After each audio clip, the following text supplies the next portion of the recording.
আসসালামু আলাইকুম। লিমার রান্নাঘরে সবাইকে স্বাগত জানাচ্ছি আরও একটি নতুন রেসিপি দেখার জন্য। তা আজকে আমি আপনাদেরকে তৈরি করে দেখাবো নুডলস রেসিপি। খুবই কম সময়ে কম উপকরণে তৈরি করব। তো আশা করছি আপনাদের ভালো লাগবে। যদি ভালো লাগে তাহলে প্লিজ আমার চ্যানেলটি সাবস্ক্রাইব করবেন। তো তাহলে চলুন শুরু করি আজকের রান্না। তো এখানে একটি প্যানে আমি পানি নিয়েছি, পানিগুলো বলক উঠিয়ে নিব। তো পানির বলক উঠে গেছে। তো এখানে আমি 3 প্যাকেট পরিমাণ নুডলস দিয়ে দিব। আপনারা এখানে যে কোনো ধরনের নুডলসই দিতে পারেন। তো নুডলসগুলো আমি ভেঙে দিব, 2টা ভেঙে দিব আর একটা পুরোটাই এভাবে দিয়ে দিব। দিয়ে 5 মিনিট মতো হাই হিটে জাল করে নুডলসগুলোকে সেদ্ধ করে নিব। তো নুডলসগুলো সেদ্ধ হয়ে গেছে। এবার একটা চালনিতে ঢেলে নুডলসগুলোকে পানি দিয়ে আমি ঠান্ডা করে নিয়েছি। তো এরপর এখানে একটা প্যান নিয়েছি, এর মধ্যে দিয়ে দিচ্ছি হাফ কাপ পরিমাণ তেল।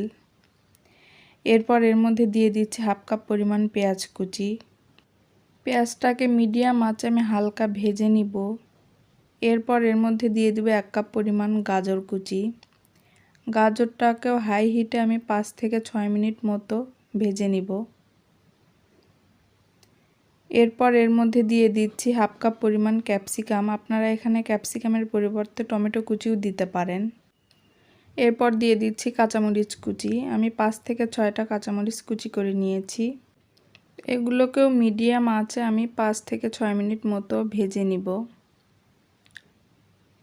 খুব বেশি ভাজা যাবে না, তাহলে কিন্তু সবজির কালারটা নষ্ট হয়ে যাবে। এরপর এর মধ্যে দিয়ে দিচ্ছি 1 টেবিল চামচ পরিমাণ লবণ। তো লবণটা একটু বুঝে দিতে হবে, কারণ এখানে আমি সস ব্যবহার করব, সসেও কিন্তু লবণ থাকে। এরপর দিয়ে দিচ্ছি 2 টেবিল চামচ পরিমাণ টমেটো সস। তো সসটা নেড়ে চেড়ে সবজির মধ্যে মিশিয়ে নিয়ে এরপর দিয়ে দিচ্ছি 2 টেবিল চামচ পরিমাণ সয়া সস। আপনারা চাইলে সয়া সসটা স্কিপ করতে পারেন। সয়া সসটা নেড়ে চেড়ে সবজির সাথে মিশিয়ে নিয়ে সবজিগুলো আমি এরকম এক সাইড করে নিয়ে এখানে আমি 3টা ডিম ভেঙে দিচ্ছি।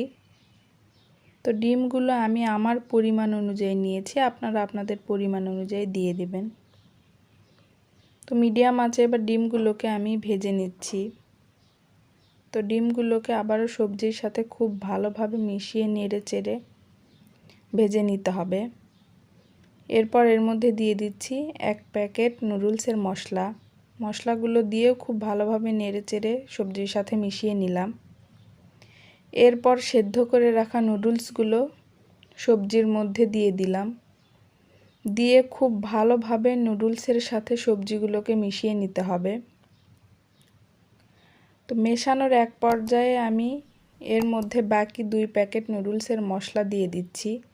দিয়ে নেড়েচেড়ে খুব ভালোভাবে মিশিয়ে নিতে হবে। আর লবণটা অবশ্যই বুঝে দিতে হবে।